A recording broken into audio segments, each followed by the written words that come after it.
I don't really know how to start this without sounding like I'm exaggerating. But what happened to me? It unraveled fast. One sentence, that's all it took. One smug, cold sentence from the woman I built my world around.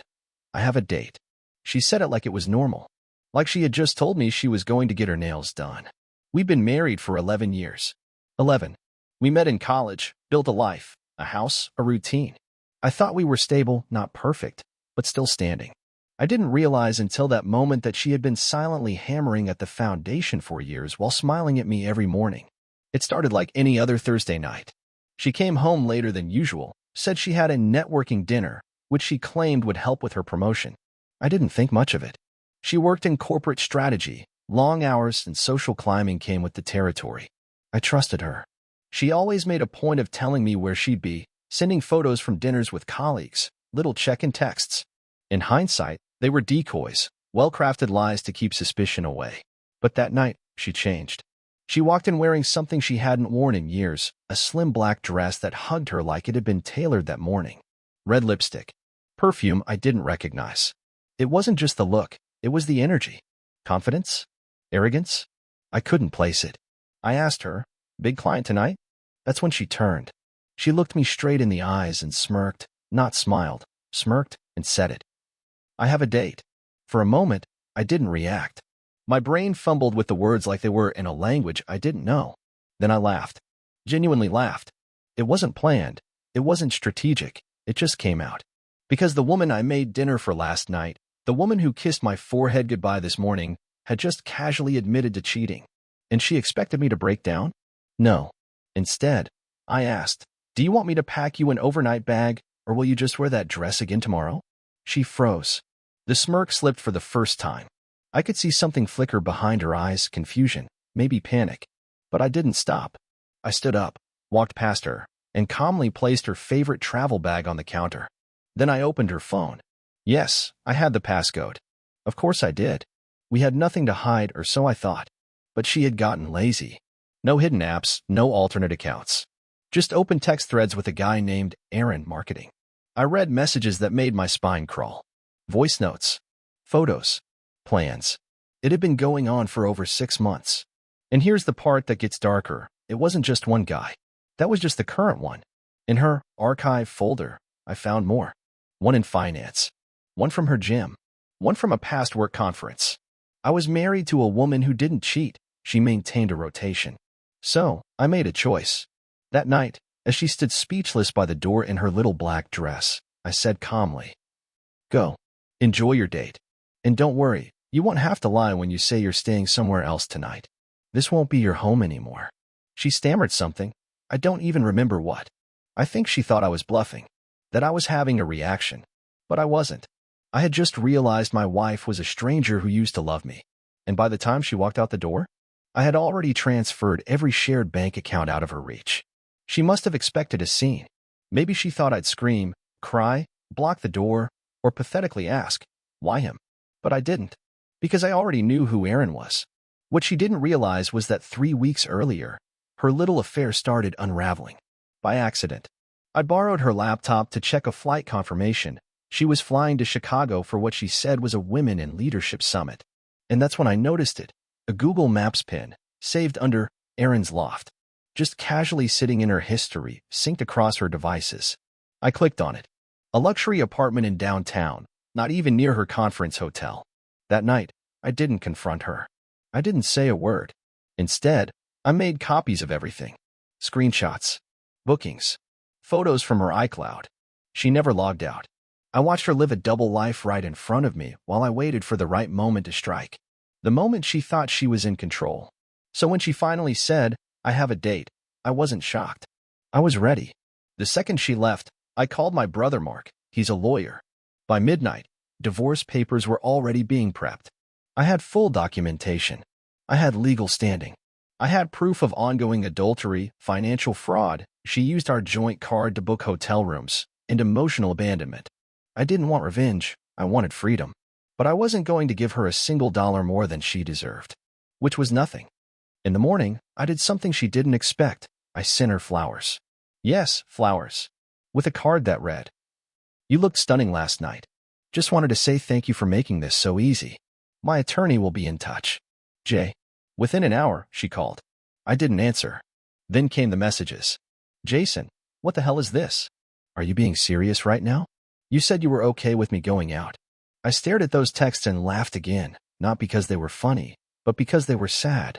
She had lived in such a twisted version of our marriage that she truly believed I'd tolerate open infidelity just to keep the peace.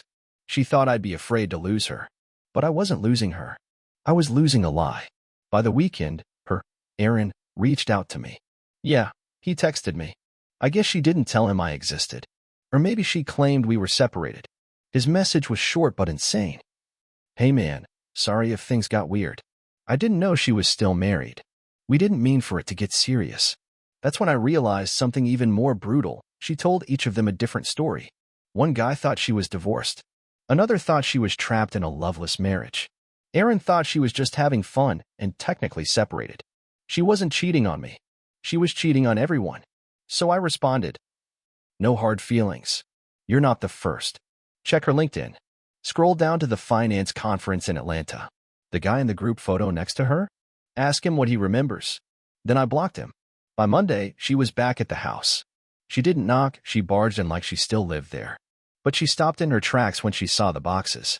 All her things. Labeled. Sealed. Ready to be moved. She walked slowly into the living room and stared at me, like she was trying to read some part of me she no longer recognized. Jason, she said, voice low. Can we talk? Please. I didn't say a word. I just pointed to the envelope on the counter. It had one word written across the front. Choice.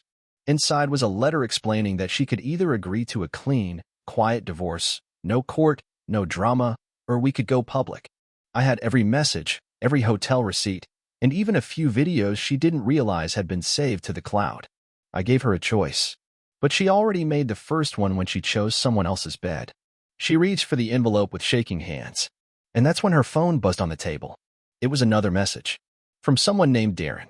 The sound of that notification echoed in the kitchen like a gunshot. She jumped. I didn't. I just looked at her phone, sitting face up, with the name Darren lighting up the screen like a spotlight on stage. For a moment, neither of us moved. She lunged for it, too late. I had already seen enough. Darren? I said calmly. That's a new one. She looked pale. Cornered. Her mouth opened, but no words came. That's when I realized she wasn't sorry. She wasn't ashamed. She was just terrified that her web of lies had finally tangled into something even she couldn't control anymore. Jason, that's someone from work, she stammered. It's not what you think. I didn't answer. I just held her phone out to her and said, unlock it. Her hands stayed at her sides. I repeated it, slower this time. Unlock the phone. She hesitated for a beat, then gave in. Her fingers shook as she typed the code. As soon as it opened, I swiped up and opened the messages with Darren. There it was. Flirting. Photos. Hotel reservations. But the worst part? The message from just 2 hours ago. I booked the room for tonight. I'll have champagne waiting. I want to see that red dress again. The same red dress she had worn last Thursday when she said she had a date. That night with Aaron? A lie. She had lined up another man right behind him. This wasn't infidelity. This was a hobby for her. She reached out, trying to grab the phone back, saying something desperate, some half-baked excuse about how she felt neglected, how I had been emotionally distant. But I wasn't listening anymore. I was already walking away.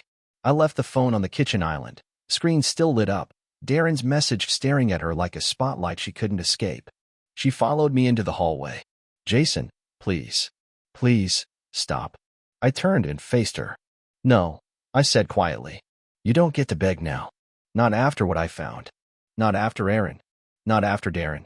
Not after the man from Chicago. Or Atlanta. Or the gym. Or the guy who sent you those concert tickets.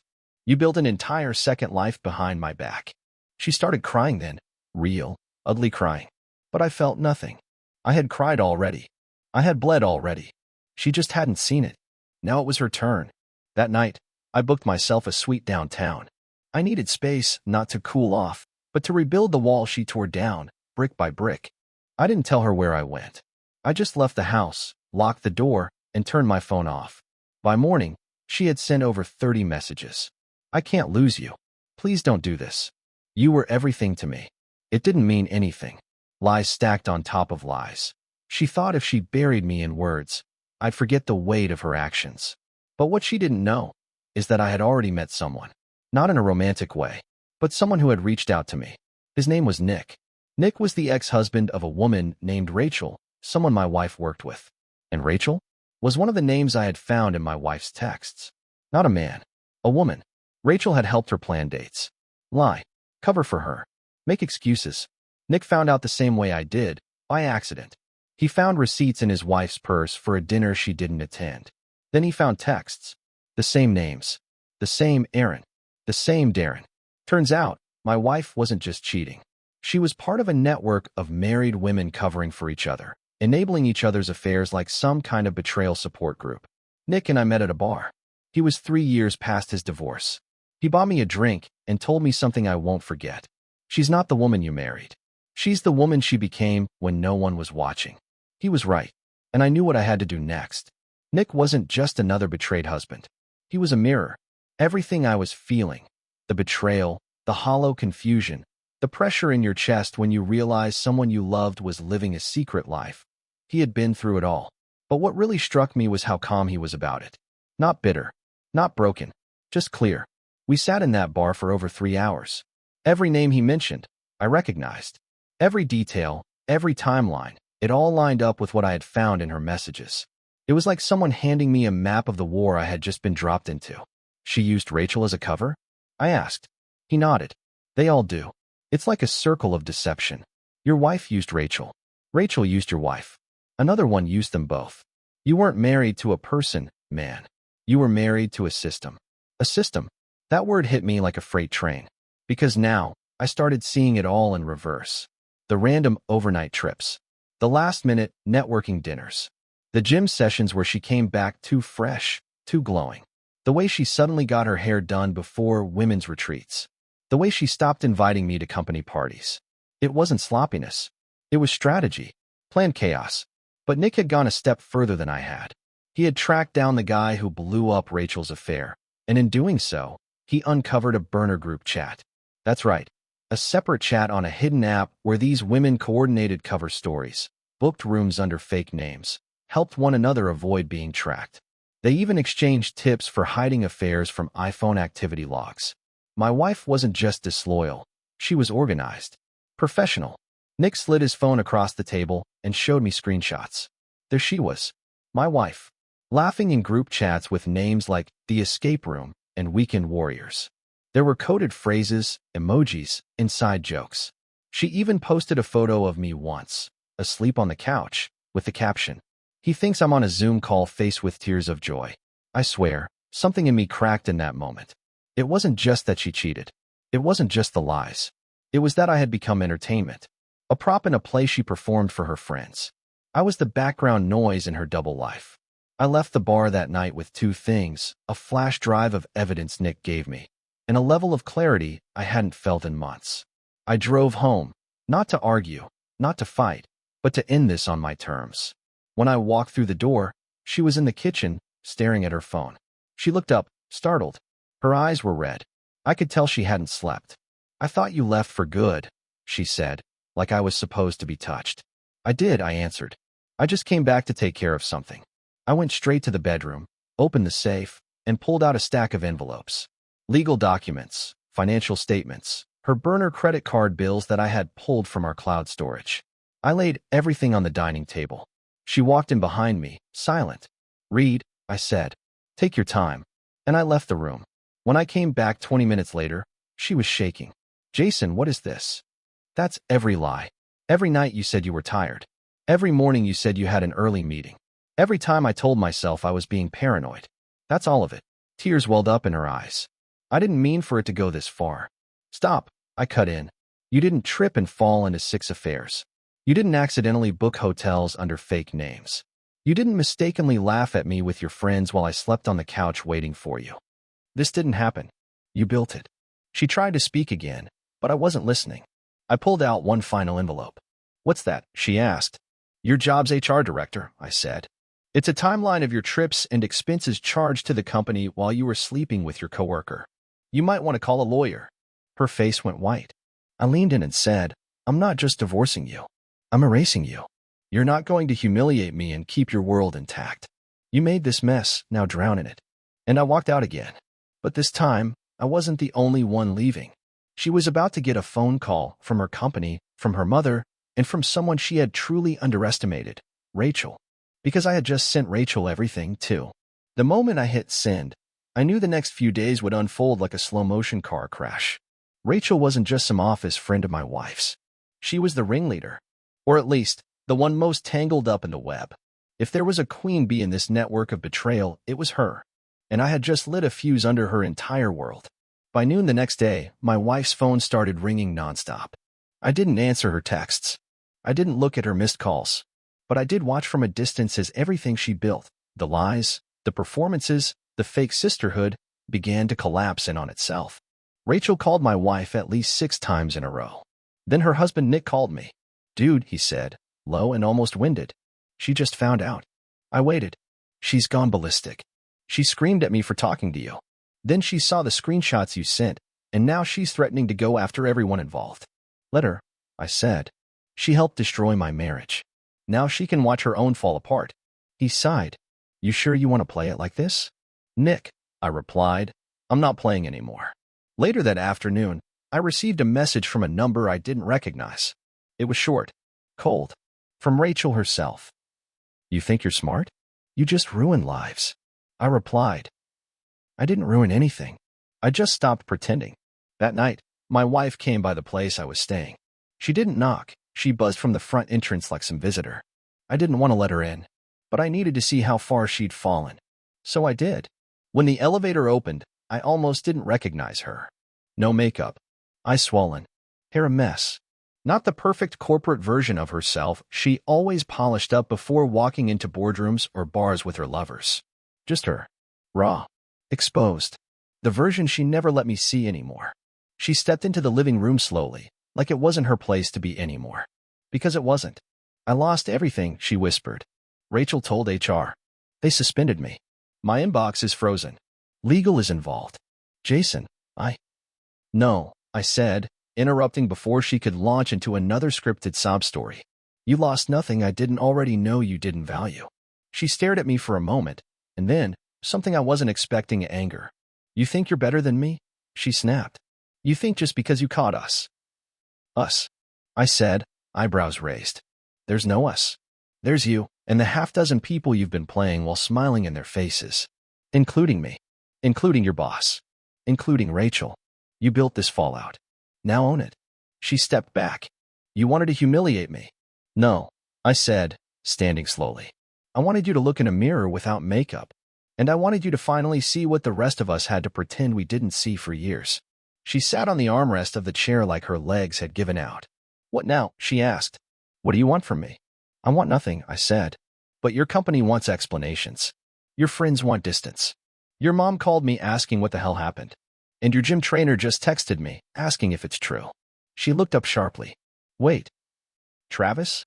"Yep," I said. "Funny thing. He was apparently shocked to learn you weren't actually single. Seems like even the guy you did squats for thought he had exclusivity." I don't know what broke her more, the coldness in my voice or the fact that her fantasy life was bleeding into the real one so violently she couldn't keep the boundaries anymore. But the final blow? I pulled out my phone and played her a voice memo. It was from Aaron. Yeah, the first one. The date guy. He found out the truth after I told him everything. After I sent him the full archive of texts. After I explained how he was just a brick in a wall of betrayal. And he sent me this. "Jason, I'm sorry, man. I didn't know. And if it helps, I ended it. She lied to me, too. I don't want to be part of this anymore. I just wanted you to know. You weren't crazy." I let her listen to the whole thing. "When it ended," I said, "that's the difference between you and everyone else you used." They walked away. "You kept building the lie until there was nothing under your feet." She didn't speak.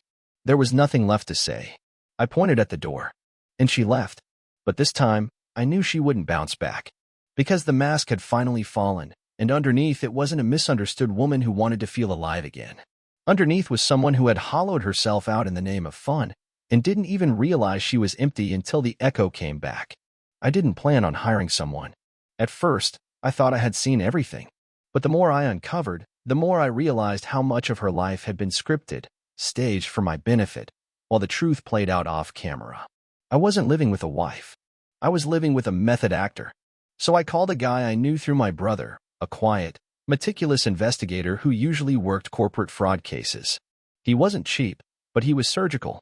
I handed him the flash drive, the names, the travel receipts, and I asked him one thing. Tell me what I missed. 2 weeks later, he came back with a sealed folder. Heavy, organized, time-stamped. And what I found inside was worse than anything I'd imagined. The first section detailed a weekend trip to San Diego. She said it was for a corporate retreat. What it actually was, according to GPS logs, hotel camera footage, and Uber receipts, was a weekend with a man named Marcus. Not Aaron. Not Darren. A new player. One I didn't even know existed. They didn't even stay at the hotel where the retreat was taking place. They booked a beachfront Airbnb. There were photos, receipts, a couple's massage scheduled under a fake last name, candlelit dinners, private chef, all of it paid for with a separate card under her maiden name. The investigator even caught a moment on video where she FaceTimed me, sitting on the deck of that Airbnb, and told me she just stepped away from the seminar for a minute. Behind her, blurred but unmistakable, Marcus walked by shirtless. She panned the camera away too fast for me to catch it at the time. But it was there. Another section detailed 2 trips to New York, supposedly for quarterly reviews. Except she never attended. Instead, she met with an older man, a CEO she had met at a tech convention. He paid for her flight, put her in a suite, bought her jewelry. The investigator had receipts from the hotel concierge and even a photo of her checking out with a large Chanel bag. It was methodical, cold, efficient. The final blow came in the form of a single USB drive clipped to the inside of the report. I plugged it into my laptop and found folders of security footage, audio clips, even screenshots of hidden social media accounts. One of the videos was from a lounge bar not far from our neighborhood. She was sitting with Rachel and 2 other women I didn't recognize. They were laughing, passing a phone around. One of them was showing a picture of a man, her husband, I assume, and they were mocking his texts. My wife chimed in. Mine thinks I'm still at Pilates. Meanwhile, I'm 2 martinis in and planning my next conference. They all laughed. The betrayal wasn't just intimate. It was communal, celebrated. I sat there for over an hour. I watched everything. I listened to everything. I took it all in. And for the first time, I felt absolutely nothing. Not because I didn't care, but because there was simply nothing left for her to ruin. She hadn't broken my heart. She had emptied it. Quietly. Over time. With every lie she coated in lipstick. I emailed my lawyer that night. Told him we weren't going to be negotiating. We were going to be removing her. No spousal support. No mediation. I had hard proof of calculated, repeated infidelity, financial misrepresentation, and moral damage. In the state we lived in, that meant I didn't owe her a single cent. The next day, I requested a full financial audit. Turns out, she'd been diverting small amounts of money into an online savings account I never knew existed. Little by little, leakage, my accountant called it, over 3 years. It added up to over $42,000. That's what she was going to use to start over. Her getaway fund. And guess what? It was in my name, because she set it up before she changed her last name after our wedding. Legally, it was still mine. So I drained it. Every penny. She sent me a text the same night. Where did the savings go? I didn't answer. Instead, I took a photo of the investigator's report laid out on my kitchen table and sent it back. No words. No explanation. Just the truth, finally staring her in the face. The next morning, she showed up to my lawyer's office. Alone. No makeup. Hair tied back. She signed everything. Not because she wanted to, but because she knew. It was over. She hadn't just lost her husband. She'd lost herself. After she signed the documents, she didn't say anything. No angry outburst. No teary speech. Just a quiet nod, eyes lowered. Then she walked out of the office like a stranger leaving a courtroom. That's what she had become to me, a witness to her own downfall. I watched from across the street as she sat in her car for nearly 15 minutes, frozen, staring at the steering wheel like she didn't know where to go. I could have walked away, but I didn't. I wanted to see how a life built on deception collapses when the foundation crumbles. That week, it happened piece by piece. First, I got a call from her former employer, the head of corporate ethics. They needed clarification on some of the dates and receipts I had submitted. Apparently, they had opened an internal investigation into misconduct involving corporate funds and personal relationships. It turned out that two of the men she'd slept with were part of vendor companies, which made the entire company vulnerable to ethics violations. One of them, the tech CEO, had already denied knowing she was married. He sent a formal statement, saying he felt manipulated. Another one, the man from New York, filed a formal harassment complaint. What a twist. The woman who danced between beds had now been labeled a liability, professionally and legally. They offered her an option: resign quietly or face public termination and lose her severance. She resigned. Then came the friends. Her old gym buddy posted a vague but brutal message online. Some people pretend to be independent queens but can't breathe unless they're lying to 5 men at once. Good luck out there, sweetheart. Underneath it, someone commented with my wife's initials. Then someone else dropped a screenshot of her laughing in that bar, the one from the investigator's video. It spread quickly. In less than 48 hours, every woman in her curated social circle was either blocking her, unfollowing, or worse, posting sarcastic, supportive messages with captions like, "We all make mistakes, but girl, damn." She texted me once. Just one word: why? And I replied, "You handed me the match. I just stopped pretending the house wasn't already on fire." Then came the call I didn't expect: her mother. This woman had always adored me. For years, she said I was the only stable thing in her daughter's life. And now, she sounded more heartbroken than angry. "I don't know what happened to her," she said. "I raised her better than this. I'm sorry. You didn't deserve this." I didn't answer. I just sat there, staring at the ceiling, realizing how much damage one person's selfishness can cause across families, reputations, careers. And then came the real twist. Nick, Rachel's now estranged husband, called me again. This time, he wasn't drinking. He wasn't calm. He was boiling. "She's suing me," he said. "Rachel. She's trying to get alimony. After all this." "You serious?" I asked. "Dead serious. She says the exposure damaged her professional standing." I laughed. For the first time in weeks, I really laughed. "Let me guess," I said. "She forgot the part where she helped your wife cheat on you?" He sighed. "Yep. Apparently, that wasn't on the record. But I had a solution."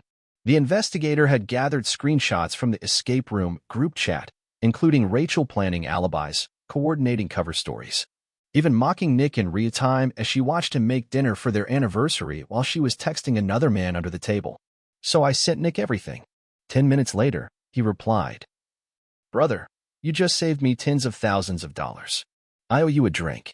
Hell, I owe you a vacation." I didn't want revenge. But I won't lie, seeing truth wipe away the masks they wore? That was justice. By the end of the month, the ripple effect had touched every corner of her life. Her career? Dead.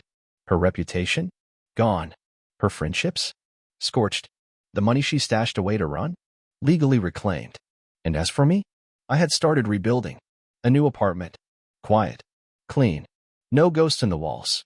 I left the old house to her, not out of pity, but because I didn't want to spend one more night under a roof built on lies. I didn't date. I didn't rush into healing. I just breathed. Took time to remember what it felt like to live without watching my back, without second-guessing every smile, every late night, every lipstick smudge that didn't belong. And the best part? I never raised my voice. I never stooped to her level. I let the truth do the talking. She thought she could burn me down and dance in the ashes. Instead, she watched me walk out of the fire and leave her to live in the smoke. 6 months later, I ran into her by accident. I didn't even recognize her at first. She was sitting alone outside a coffee shop, head down, tapping something into her phone. The light in her eyes was gone. The sharp confidence she used to carry like perfume evaporated. She looked small. She saw me before I saw her. Our eyes met for a second, and I could see the panic rise in her chest. She stood up quickly, like she was going to come over, maybe to apologize, maybe to reconnect, maybe just to explain. But I didn't stop. I kept walking. In that moment, that exact choice not to engage, not to entertain, not to reopen a door she had burned to the ground, that was the moment I truly felt free. I didn't need her apology. I didn't want closure. Because I already had it. See, healing doesn't always come with grand gestures or perfect endings. Sometimes, it's quiet. It's walking past the person who broke you and feeling nothing but peace. Not hate, not regret. Just peace. After she left, I started doing things for me. I got back into hiking, something I hadn't done in years because she always complained about the bugs. I reconnected with friends I hadn't seen since college. I even adopted a rescue dog named Finn, who somehow managed to fill the empty parts of the apartment without saying a word. Work got better too. I was more focused, more creative. I no longer carried the weight of pretending everything was okay at home. I slept better. I smiled more. I stopped second-guessing myself. One night, I sat on the balcony of my new place, glass of bourbon in hand, watching the city lights flicker in the distance. And I realized something. She didn't break me. She revealed me. Revealed the strength I forgot I had. The instincts I'd buried. The voice I hadn't listened to in years. She tore off the mask, and for once, I wasn't afraid of what was underneath. I had faced the worst version of love, the version that manipulates, lies, and devours.